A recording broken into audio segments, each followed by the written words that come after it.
Buenos días, buenas tardes o buenas noches, dependiendo del momento en que vayan a ver este video.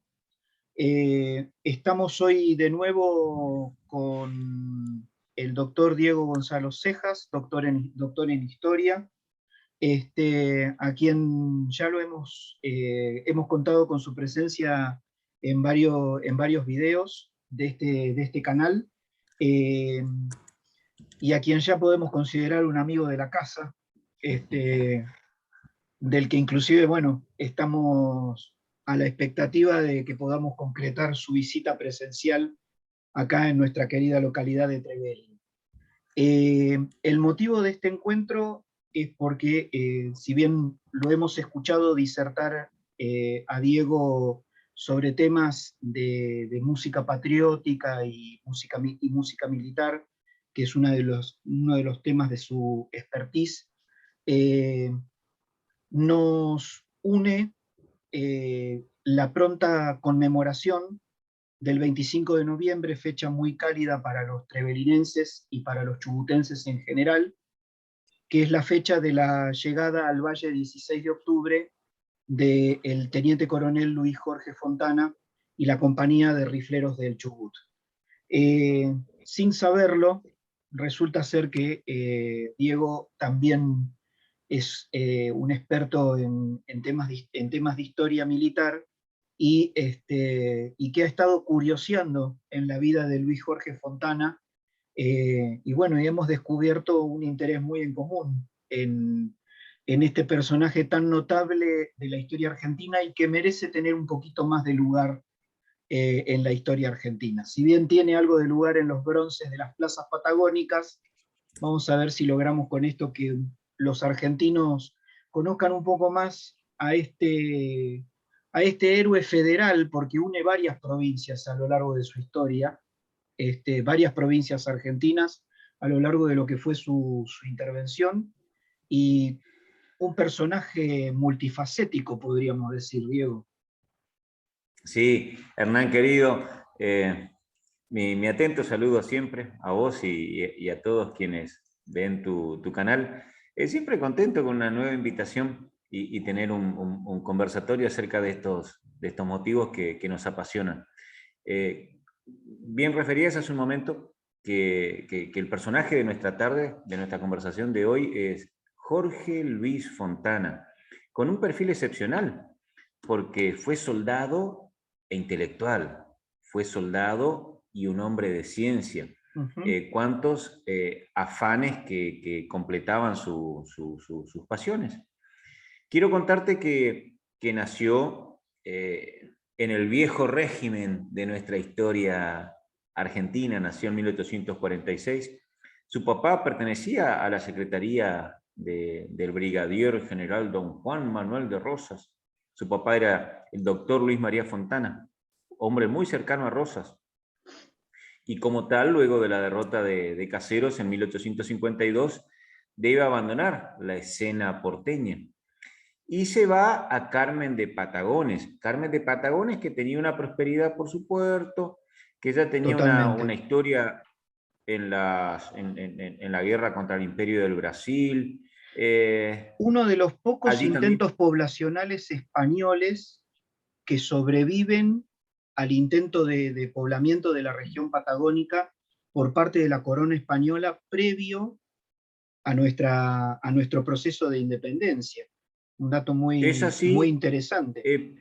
Muy interesante, también otro puede llegar a ser Puerto San Julián.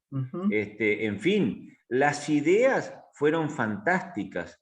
El llevarlas a cabo luego encontró múltiples obstáculos. Esa idea fundacional de puertos en la Patagonia, cuánto hubiese adelantado la región, pero no prosperó por múltiples motivos, y de esas pocas ciudades o fundaciones hispanas, como bien dijiste, quedó Carmen de Patagones.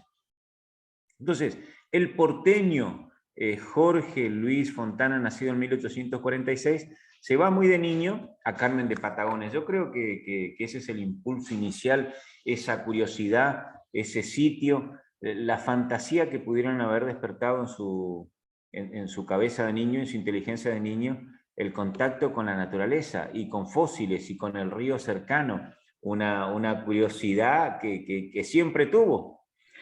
Y lamentablemente, por decirlo de esta manera, el encuentro de forma dramática con los pueblos originarios, porque en las dos llegadas de Fontana a Patagones, tanto en la primera junto a su padre como en un regreso que él tiene posteriormente, se tiene que poner, bueno, ya de grande, se tiene que poner a órdenes de las autoridades militares de la ciudad por un malón próximo, y cuando él llega de niño, llega encontrándose que se había producido hacía poco tiempo un intento de malón a la ciudad de Carmen de Patagones, que lo sufría bastante seguido, ¿no? Ah, en ese contexto que vos referís, entiendo su temprana incorporación como soldado de línea en la Exactamente. comandancia militar del Río Negro. ¿Querés, Fíjense que querés ampliarnos un poquito más, Diego, de qué se trata eso de ser soldado de línea? ser soldado de línea, ser un chino de línea, como era la expresión del siglo XIX, era una experiencia dramática, que por ahí nos pueden ser ampliada o evocada en el Martín Fierro. Martín Fierro, los hombres que integraban las unidades de línea eran aquellos que estaban penados por ser vagos y mal entretenidos. Figura legal, Sí, sí, figura sí. legal. Porque siempre escasos de población en nuestro territorio, todo individuo mayor de edad tenía que tener una tarea, tenía que estar conchavado con libreta de conchavo a exhibir cuando las autoridades lo requiriesen. Aquí está mi libreta de Exactamente. conchavo, trabajo en tal lugar. Y cuando no tuviese esa boleta de conchavo, era considerado un vago y mal entretenido, es decir, sin oficio, y era enviado a servir en el ejército. Es decir, que el ejército y las estancias se disputan la poca mano de obra disponible para Exactamente. empuñar o hacer las tareas rurales o empuñar las armas. No, Es, no por nada el mismo Martín Fierro nos recomienda que nos hagamos amigos del juez. Ay, no le des de qué quejarse. Es como para hacer un conversatorio luego. No Aparte, ampliemos aquí en Martín Fierro, pero cómo hasta Borges quiere reescribir el Martín Fierro porque traicionó su esencia. claro, Martín Fierro dice, Borges dice que Martín Fierro debió haber muerto, enfrentado a la partida junto a su amigo Cruz, y no como dice en el regreso del Martín Fierro, debe el gaucho tener hogar, escuela y leyes. claro. Traicionó un poco la esencia de esa figura. Ese es nuestro poema nacional, la canción de un vago y mal entretenido, un fuera de la ley, un marginado que a falta de un servicio penitenciario que funcionase, era destinado a la frontera. Ese sentido de frontera es muy oportuno para nuestra conversación, porque Sí, no es una línea, una frontera, es un terreno donde interactúan culturas, nacionalidades, etcétera, etcétera. Y totalmente. Jorge Luis Fontana y la frontera son una sola Son uno cuestión. solo. Son uno Son uno solo. solo, son uno Son solo. uno Bueno, solo. entonces, fue un soldado de línea en la comandancia militar del Río Negro. Digo soldado de línea en esta circunstancia en 1863, si bien había unidades de guardias nacionales donde él va a revistar, Ujú. lo de decir soldado de línea es que está sujeto a una disciplina muy particular. No es el miliciano, no es un Exacto. miliciano. El miliciano que es el morador de una ciudad que tiene sus tareas de lunes a viernes y sábado y domingo se instruye en el manejo de las armas. Ese es un miliciano. Ujú. Fontana, en su primer empleo militar, no lo es un hombre de línea, sujeto a la mayor disciplina militar. No obstante, solo un año tiene esa condición de soldado de línea en la comandancia militar del Río Negro, que Ujú. con una, tal vez, prosperidad de su padre o con un afán de estudiar, un temprano afán de estudiar, se traslada a Buenos Aires para estudiar medicina y física en la Ajá. Universidad de Buenos Aires. En la Universidad de Buenos Aires, que ya era Sí, una floreciente universidad en ese momento. sí, tenía sus 43 años, de Ujú. 1821 a 1864. Allí debe enrolarse, se había conformado el Ejército Nacional hacía 2 años y el Ejército Nacional tenía algunas unidades de línea como las que te referí y tenía muchas otras unidades de guardias De nacionales. guardias nacionales. La Guardia Nacional, en la Guardia Nacional estaba enrolado lo mejor de la población, los jóvenes que anhelaban incluso iniciar una carrera en la política, Ujú. debían acreditar su servicio en la Guardia Nacional, jóvenes excepcionales. El hijo de El hijo, Sarmiento, por ejemplo. el hijo de Sarmiento, que falleció siendo un capitán de línea, había sido Ujú. un capitán de guardias nacionales, y merced a su amistad con Mansilla le dice, lléveme a donde hay acción, y lo llevó al Claro, 12 de línea, y al frente de una de las compañías del 12 de línea muere Dominguito Sarmiento. Paz pertenecía a una unidad de Guardia Nacional, es Francisco Sever, luego ujú, intendente de la ciudad de Buenos Aires, el ayudante Pellegrini, luego presidente de la Nación. ujú. Jóvenes de lo más distinguido de la ciudad pertenecen a las guardias nacionales. Y para ellos es todo un privilegio el uso del uniforme y pavonearse con los entorchados y con las jerarquías. Bueno, entonces sirve como soldado en la Guardia Nacional, bajo las órdenes del coronel Emilio Conesa. Conesa ya Exactamente. tiene una trayectoria, es un jefe de fuste. Es importante esta cuestión de los jefes, de los maestros, donde uno se refleja, porque ¿quién te dice que en estas primeras vivencias militares él adopta su vocación militar, la que va a asignar su vida? Eh, Aún así, eh, siempre está en un afán de progreso, que toda la ciencia y la filosofía está inspirada en el progreso en ese entonces. Entonces, él dice, me voy más bien a la Armada, donde me puedo enrolar como guardia marina, el primero Exacto, de los grados de oficial. exactamente. Este, En seguramente, ese momento, corregime si me equivoco, Diego, pero sí.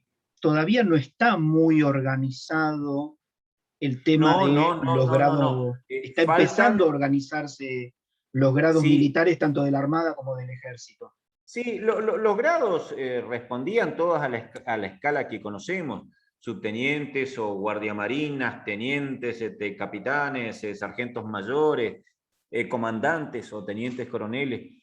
Lo que sí, no hay una academia militar, no hay Exacto, una academia militar. Estos hombres se forman en las academias, en los regimientos, se forman esencialmente en el combate, en las campañas. Faltan pocos años. En 1869 Sarmiento crea el el Colegio Colegio Militar de la Militar de la Nación. Nación y la Escuela Naval En Militar. 1872 en la Escuela Naval, que recién ayer conocí la Escuela Naval en Río Santiago.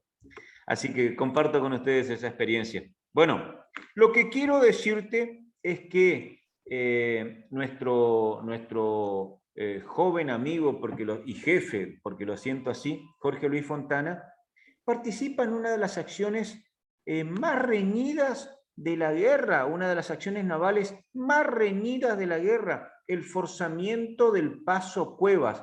Más abajo de Goya, provincia de Corrientes, los paraguayos fortificaron el paso del río para que ninguna flota argentina transitase territorio argentino que estaba invadido por los paraguayos.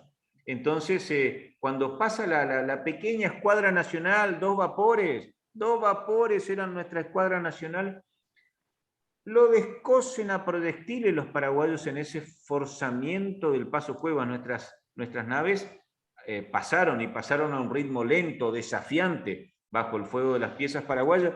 Y ahí estuvo Jorge Luis Fontana en su bautismo de fuego como guardia marina, bautismo de fuego dentro del Ejército Nacional. Tal vez lo Ujú. tuvo ya siendo soldado de línea contra los indios, pero digo contra un enemigo extranjero. La Armada no tiene una dimensión como para seguir afrontando la guerra. La Armada se dedicó a tareas logísticas. Además, ¿qué podrían haber hecho nuestros dos vaporcitos al lado de la escuadra del Brasil, de los encorazados del Brasil? De modo que regresa en 1866 a Buenos Aires y reinicia sus estudios en ciencias sociales. ¿Cuántas disciplinas que él aborda? Habíamos dicho que estudió medicina y física un año, ahora no regresa a medicina y física, se va a ciencias sociales. Pero aquí comparte su estudio con un empleo permanente con Burmeister, el sabio que organizó toda nuestra paleontología. Exactamente, el hombre llegado a la República Argentina, traído por el gobierno. En ese momento estábamos importando científicos, y Fontana se vuelve discípulo de Burmeister al punto tal que después le cede el puesto de director del Museo de Ciencias Naturales de la Universidad de Buenos Aires, que es hoy el Museo del Bernardino Rivadavia del Parque Centenario de la ciudad de Buenos Aires. Sí, sí. Es impresionante el ¿Podemos nivel acá. pausar esto un instante? Sí.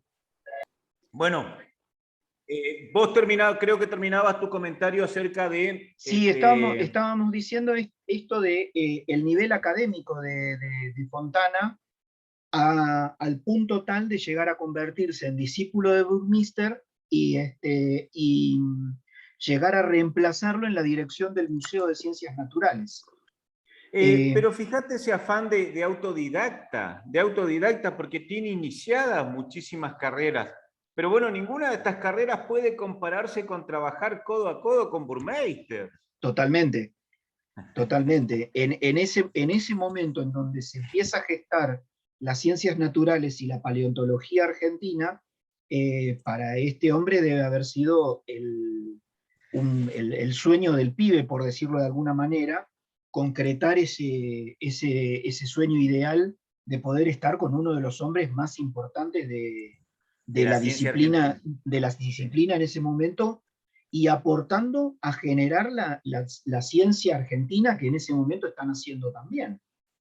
Es así, es así. La cuestión que luego aplica sus conocimientos, aquello que había tenido en su año de medicina, porque en 1870, cuando termina la Guerra del Paraguay, se inician las campañas contra López Jordán. Sí. Recordemos que López Jordán había sido el sobrino, pero así también el matador de Justo José de Urquiza. Entonces un poder en la provincia, un poder de caudillo. Siempre cuento a mis alumnos de historia militar lo que fue Entre Ríos en la historia argentina. Entre Ríos tiene unas praderas magníficas y una caballería tremenda. ¿Por qué? Porque las mismas faenas rurales hacen que se forme el hombre de caballería. Totalmente. Una yerra es una instrucción militar. Los más veteranos enlazan los novillos, y en ese enlazar muestran una habilidad que es oportuna en la guerra. Nuestro jefe militar más importante, José María Paz, fue boleado, el manco boleado. Entonces, tomo un novillo, pero también puedo tomar un jefe enemigo con esa habilidad. Muchas veces, vos lo habrás practicado en el liceo, nosotros en nuestra instrucción, cómo al soldado se le dan artes marciales para que pierda el miedo al contacto físico. Totalmente. Y de buenas a primeras, al pechar los terneros, los muchachitos de 13 o 14 años en una yerra están perdiendo ese miedo al contacto físico. O cuando uno capa los animales, pierde ese natural resistencia a la sangre, a la herida, o cuando los marca, ese olor a carne chamuscada. En fin, está formando soldados, y los capataces de una estancia son capitanes en la guerra, y los peones son soldados, de modo que Entre Ríos es una provincia armada como tal. Tienen que cruzar por Diamante, como siempre, el río, y empiezan a a tallar en la dimensión nacional los entrerrianos. Entonces van a buscarlo al caudillo, queda mal decir su madriguera, van a buscarlo allí a Concepción del Uruguay, donde resistía. En esta ocasión, en este 1870, el Ejército Nacional lleva alguna de las ametralladoras Gatling que compró Sarmiento. Y él decía que lo había visto en Estados Unidos, que el ferrocarril y el telégrafo van más rápido que el caudillo. Entonces, con todos estos adelantos tecnológicos y el empleo de las ametralladoras, se terminaron las cargas decisorias de los caudillos. Entonces, fin de los caudillos, pero en esa campaña participó Jorge Luis Fontana, sí, como cirujano. Según los conocimientos que tenían, con un año de medicina podía ser practicante cirujano, cirujano de batallón, cirujano de división, cirujano de brigada, etcétera, pero tiene, desde la ciencia contribuye con la campaña de López Jordán. Y después de esta campaña es donde a él ya lo encontramos desempeñándose en funciones en la gobernación del Chaco, si no me equivoco. Creo que falta, o podemos mencionar algunas otras. En 1871 él integra una comisión científica para explorar los ríos Limay y Neuquén. Para explorarlos... que ahí es su segundo regreso a la ciudad de su niñez, a Carmen de Patagones. Y para internarse en los ríos que surcan la meseta patagónica. Ahí es donde se produce ese hecho que te narraba al principio, en donde él se tiene que poner a órdenes del jefe de la guarnición para repeler un malón, porque evidentemente la situación ya estaba empezando a estar lo suficientemente tensa entre las poblaciones que estaban más cercanas a lo que eran las tolderías de los pueblos originarios que habitaban en ese momento el territorio patagónico. Eso mismo. Expedición muy interesante, porque es una expedición que arma Brewster, pero que le encarga a Fontana que dirija. Todo esto estaba sancionado por ley. Todo esto estaba sancionado por ley en 1862. La ley 215 del Congreso ordena al ejército ocupar la confluencia de los ríos Limay y Neuquén. 1862, y recién mandan esta campaña en 1871, una campaña científica, o puede consolidarse la campaña militar recién en 1879, porque dieron la ley, pero nunca la cargaron de presupuesto, nunca le asignaron un presupuesto, de modo que no pudo prosperar. Hablando de Fontana y los presupuestos, después un poquito más adelante, cuando lleguemos a Chubut, ahí hay una anécdota interesante de acuerdo, a tener en cuenta. A tener en cuenta. Después de esta campaña, entonces sí es cuando él ya va al Chaco. Falta. Quiero contarte que participa de la Revolución de la Verde de 1874, donde Bartolomé Mitre, a quien quiero y no puedo ocultarme mi admiración por él, dilapida su capital político. Bueno, allí sirve como capitán de las Guardias Nacionales nuestro Jorge Luis Fontana en la Revolución de 1874. Y ahora no aceptar Mitre la candidatura, la victoria de Avellaneda. Que eso mismo. Había una situación ahí en donde Mitre denunciaba fraude y bueno, a raíz de eso... Recordemos que las elecciones no eran como las conocemos hoy, eran por colegios electorales y un grupo de notables elegía a quien iba a ser presidente. Totalmente. Falta mucho para la ley Sáenz Peña. Y bueno, se habían puesto de acuerdo que iba a ser un individuo de Buenos Aires, un individuo del interior, uno de la capital, otro del interior, y hay una cuestión allí que Bartolomé Mitre no tolera y va a las armas, a las armas. Pero ya estamos en 1875, terminó la guerra del Paraguay, sí. Los paraguayos quedaron en la isla del Cerrito. ¿Por qué menciono esta isla del Cerrito? Porque me crié yendo todos los fines de semana a ese lugar fantástico, y ahora sé que allí estuvo Jorge Luis Fontana, y que fue la capital del Chaco, porque había que ocupar esos territorios que estaban dirimiendo sus límites luego de la guerra. Y entonces en 1875 es nombrado secretario del gobernador del Chaco, que es el Ujú. teniente coronel Napoleón Uriburu. Fíjense qué puestos de relevancia que ya va teniendo este guardia marina, luego capitán de guardias nacionales, tiene un puesto de precedencia al lado del gobernador de la provincia. Y entre 1876 y 1880, que es su tiempo en el Chaco, él es gobernador y jefe militar de este territorio. Ahí él tiene que llevar adelante, porque se produce el laudo del presidente Hayes. Sí, sí, la entrega de la Villa Occidental. Exacto, se definen los límites entre Argentina y Paraguay, queda establecido el río Pilcomayo como límite entre ambos países, y Argentina tiene que entregar la Villa Occidental, que después los paraguayos le ponen de nombre Villa Hayes, por Hayes, pero dicho en Sí, sí, castellano, sí. y él tiene que mudar a la población, y buscando un lugar donde establecerse, encuentra la Vuelta a Formosa. Sí, sí, sí, sí. Y Todo esto que comentás, Hernán, está excepcionalmente retratado. Creo que en algún momento de nuestra conversación debemos referir esa excepcional película en la que tiene un tratamiento privilegiado nuestro Jorge Luis Fontana. Fontana a la Eh, frontera interior. Sí, es muy digna de comentar y de recomendar, Ujú. porque un personaje que vista uniforme en una película de estos tiempos es muy noble y lo pinta muy bien allí Totalmente. y lo de frontera interior también hay una lucha interior del soldado y el científico que dentro de sí llevan una gran batalla.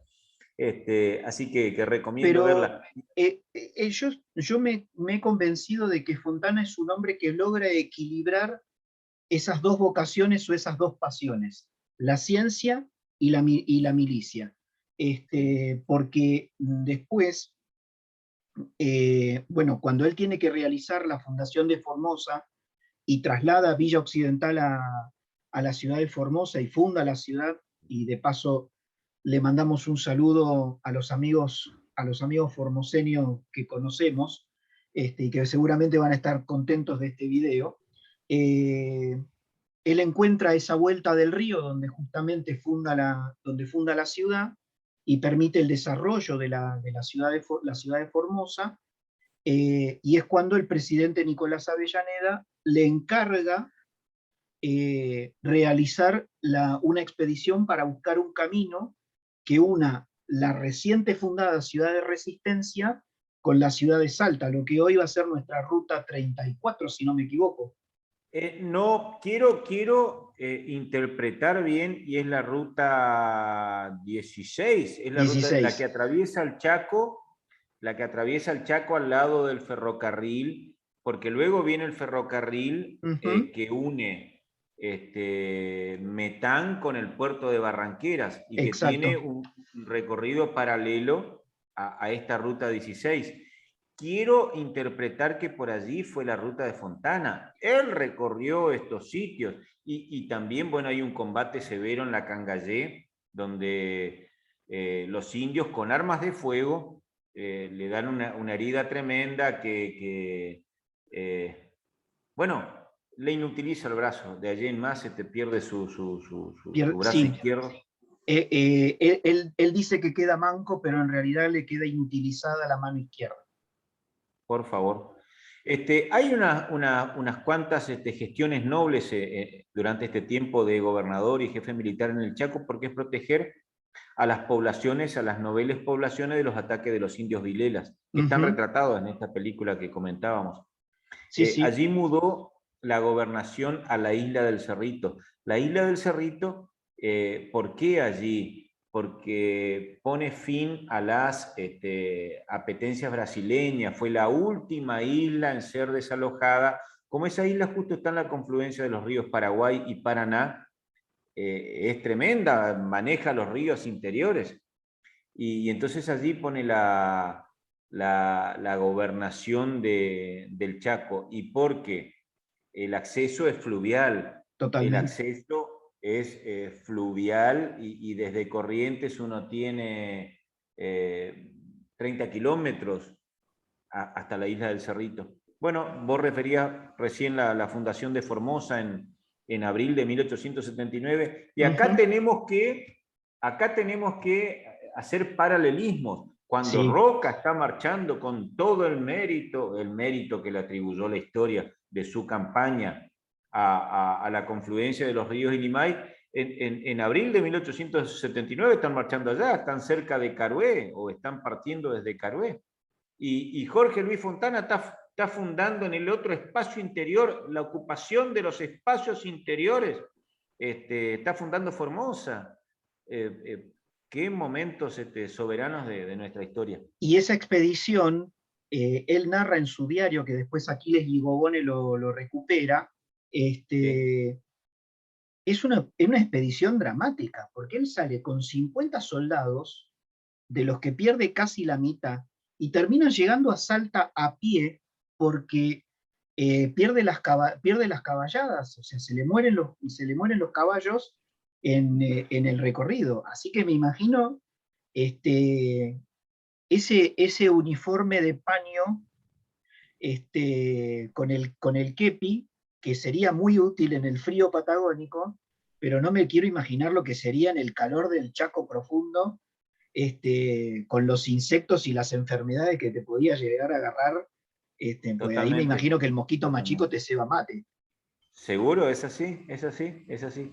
Me crié en esas latitudes, así que asevero todo lo que decís.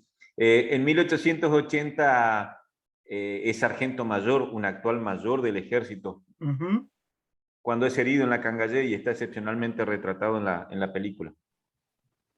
En 1881, al año siguiente, ya es teniente coronel y funda dos fuertes, el fuerte Coronel Bosch y General Viejo Bueno, héroes recientes para aquel entonces, en el Pilcomayo, sobre el río Pilcomayo. Y es el jefe de columna del ministro Benjamín Victorica. El ministro en persona marcha a la campaña. Ujú. A ver si me entienden. El anterior ministro de Guerra es Roca, Es y es el Roca. ministro de Guerra el que va al frente de la campaña a la Patagonia. Ujú. Cuando Roca es presidente, lo pone a Benjamín Victorica como su ministro de Guerra. Quiero contarte un episodio que enriquece nuestra conversación. Benjamín Victorica había sido profesor de Roca en el Colegio Nacional de Concepción del Uruguay. Es como que nosotros en la función pública pongamos a uno de nuestros profesores como ministro nuestro. Es una nobleza, es un respeto por los mayores. Qué lindo gesto. Benjamín Victorica, antiguo maestro de Roca, es su ministro de Guerra. Y cuánto lo querría que lo manda a campaña. Yo creo que Victorica solito se fue a la campaña al Chaco. Pero qué ejemplo vigente nuestros ministros ocupándose in situ de los problemas que le son coetáneos. Después Roca le va a dar otro premio y lo va a nombrar ministro de la Corte Suprema de Justicia Nacional. Muy bien, muy bueno. Es, Entonces, eso mostraba lo multifacético que eran estos hombres. esa generación del 80 fantástica. Es tema para otro conversatorio. Esto de conservatorio me viene por lo de músico. Este, eh, Cómo Roca, un hombre de acción, se rodea de muchos pensantes, Ujú. pero es el hombre que lidera la acción y que lidera esa generación del 80 y que deja hacer y que deja que todos esos hombres de ideas proyecten sus acciones en el porvenir argentino. Bueno, Así es. estamos en un año muy particular, 1885, porque pasa al territorio del Chubut como gobernador. Hay que contar Exactamente. un poco el contexto de todo esto. A partir de 1880, Julio Argentino Roca, que es el presidente, inserta nuestra economía, la ancla al mercado internacional, nos manifestamos con un modelo agroexportador en carnes y en granos, empieza a tenderse el ferrocarril, empiezan o continúan ocupándose los espacios interiores. En fin, es todo un gran progreso para la nación, que necesita también un mercado, se traen migrantes, inicia la inmigración que va a traer 3 millones de extranjeros a un país que con ellos va a tener 5 5 millones millones. de habitantes. Entonces, en este contexto se mueve nuestro Jorge Luis Fontana y pasa al territorio del Chubut como gobernador. Tiene Exacto. 39 años. 39 años y ya es teniente coronel. Sí, quiero contarte que nosotros estamos viejos, Hernán, estamos viejos para todas estas campañas. Es la misma edad, los 39 años es la edad que tenía San Martín cuando atravesó los Andes. Nosotros podríamos decir, estos muchachos, ¿en qué empresas andaban? Totalmente. Y Totalmente. Jorge Luis Fontana, gobernador del Chubut. ¿Qué hizo el Chubut? Bueno, levantó muchísimos mapas, vos estás allí jugando como local, podrás referirme muchísimas más cuestiones. Yo creo que acá lo importante es resaltar que la llegada de Luis Jorge Fontana al territorio lo pone en contacto con la comunidad galesa que había llegado a vivir en 1865 y que en ese momento ya era una colonia próspera. Y Fontana no deja de ser el expedicionario, no deja de ser el militar, el expedicionario y el científico. Y acá es donde yo te quería contar estas cuestiones de lo que vive este hombre, tanto como en la gobernación del Chaco como acá. Cuando él llega, su principal intención es primero organizar una expedición para recorrer el territorio que tenía que gobernar. ¿Qué pasa?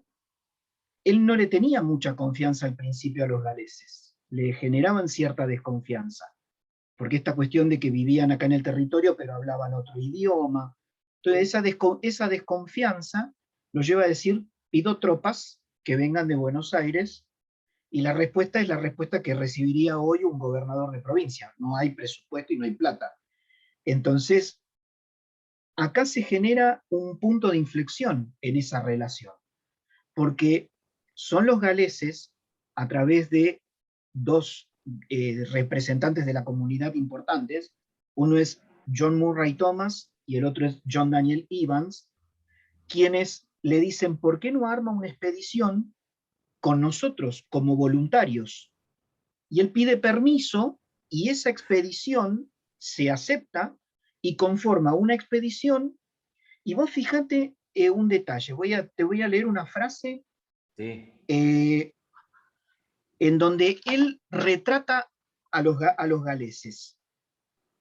Y dice así, esto lo escribe él en su diario personal, que después lo relata Aquiles y Gobone en Figuras Señeras de la Patagonia.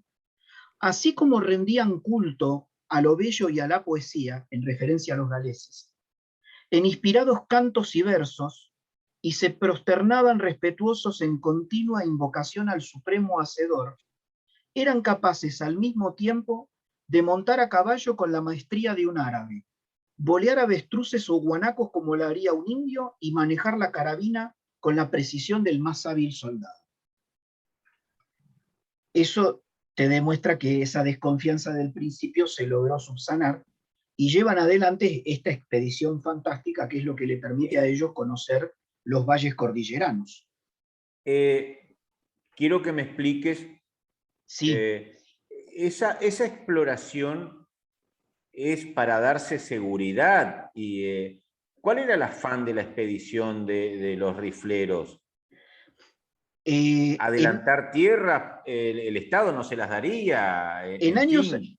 años anteriores, previamente a la llegada de Fontana, algunos jóvenes, entre los que están John Daniel Evans, hacen una expedición por su cuenta llegan a los valles cordilleranos y ellos ahí tienen un incidente con capitanejos del cacique Foyel, los persiguen, John Daniel Evans se le desboca el caballo, logra huir, sus compañeros mueren en un incidente que da origen al nombre del Valle de los Mártires, una zona acá en el centro de la provincia chubutense, y en coincidencia con eso, la aprobación de la Ley de Territorios Nacionales, la llegada de Fontana y la noticia de que el territorio horizonte adentro era un territorio mucho más productivo y fértil, lo mueve a Fontana a decir: yo tengo que conocer ese territorio. Y es una expedición enorme, porque él llega a principios de 1885, asume la gobernación, pide permiso, organiza la expedición sale y en noviembre de 1885 ya está al pie de la cordillera.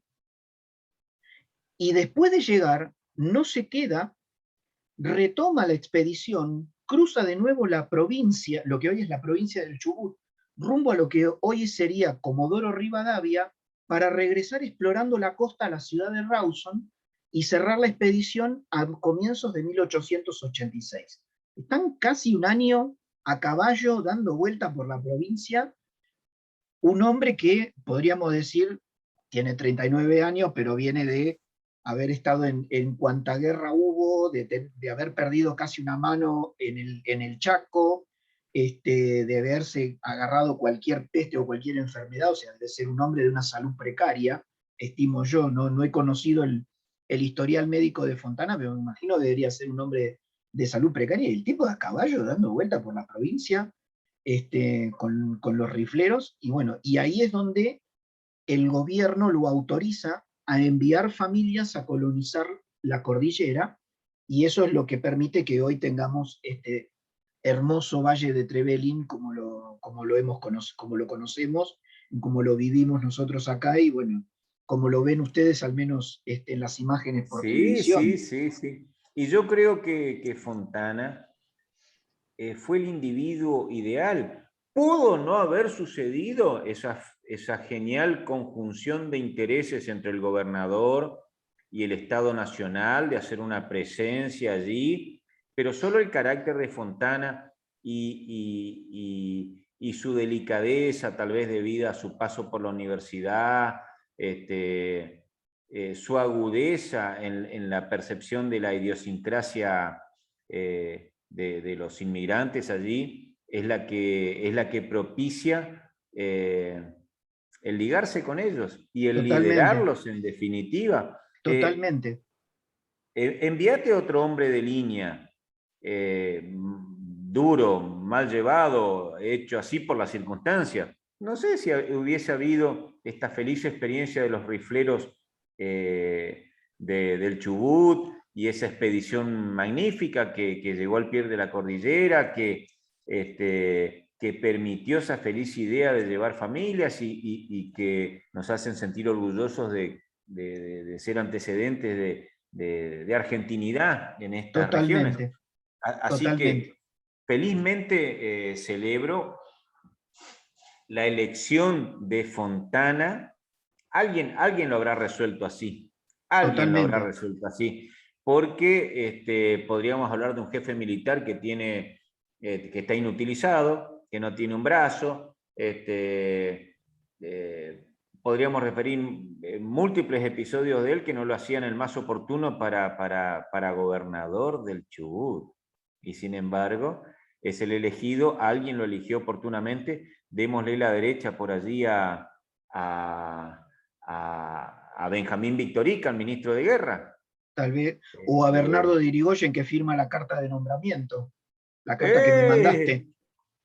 Otro hombre cabal de esta generación del 80. Sí, totalmente, totalmente. Entonces, celebro esa feliz iniciativa que llegó al lugar donde hoy ustedes residen, ese lugar que es un paraíso. Pero allí no terminó la vida de Fontana, No, allí no no, no, terminó no. la vida de Fontana, porque en 1813 es el segundo jefe. ¿Cuán importante habrá sido la comisión científica que tiene un jefe por arriba de él? Y él es el segundo jefe. Al año siguiente contribuye con la Comisión Demarcadora de Límites con Chile. Sería una suerte de Baqueano de la expedición, ya tan familiarizado con todos esos terrenos por las cabalgatas que vos referís y las expediciones que hizo. Bueno, luego, entre 1900, él ya tiene 64, 65 años, en el año 1900, hasta 1920 vivió en Desamparados, San Juan. Y allí escribió parte de toda su experiencia, de su andar. Yo creo que modos de hacer patria, ¿no? Y andar la patria, y andar la patria, y andarla. Admiro eso de Julio Argentino Roca, que había nacido en Tucumán, que se educó en Concepción Nacional, en el Colegio Nacional de Concepción del Uruguay, que marchó a Cepeda, que marchó a Pavón, que marchó a la Guerra del Paraguay, que se hizo la ocupación de los espacios interiores, y Fontana otro tanto. Tienen una percepción, una concepción estratégica, merced a haber andado arriba de una montura y arriba de un flete. ¿Cómo no querer lo que uno no conoce, por Dios? Esa frase los pinta de cuerpo entero. Solamente se ama lo que se conoce. ¿Sí? Está claro esto.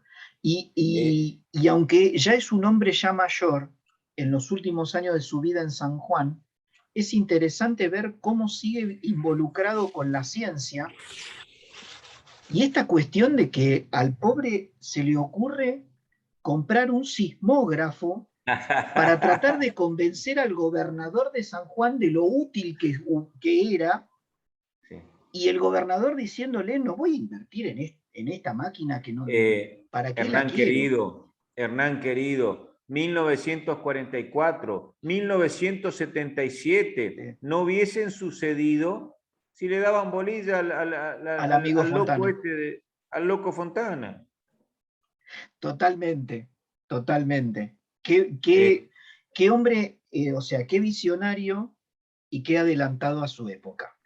Bueno, Hernán querido, quiero que sepas que yo me adeudo un libro de los intelectuales del ejército, donde enrolaré a Lucio Victorio Mansilla, el de la excursión a los indios Ranqueles, donde la vista del intelectual viendo al otro es fantástica y describiendo al otro, donde estén Ignacio Fodringham, donde estén Garmendia, el capitán Eduardo Gutiérrez, en fin, Bartolomé Hidalgo, soldados y poetas, soldados y científicos en este caso, y creo que va a tener un lugar muy especial Jorge Luis Fontana, porque nos dejó muchísimas obras.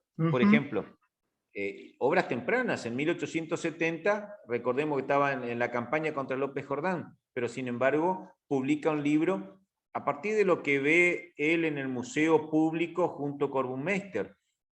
Desde Culus Mundus, donde estaba Buenos Aires, él escribe sobre momias egipcias y peruanas, a partir de su propia vista u observación de las momias que tenía el Museo Público. En 1874 escribe Fisiología Botánica y Agricultura. En 1881 escribe El Gran Chaco y tuve la ocasión de verlo digital al Gran Chaco. ¡Qué obra, por Dios! ¡Qué obra! ¡Qué bien escrita! ¡Qué bien escrita! Te digo, quien inicia su carrera como escritor y quiere encontrar un estilo, elogio, admiro El Gran Chaco, con prólogo de Nicolás Abel, así cualquiera, con prólogo del expresidente. ¡Qué bárbaro! Luego también escribe una explicación al plano general del Gran Chaco. Más adelante, en 1883, escribe Viaje de exploración al Pilcomayo, Viaje de exploración en la Patagonia Austral, en 1886.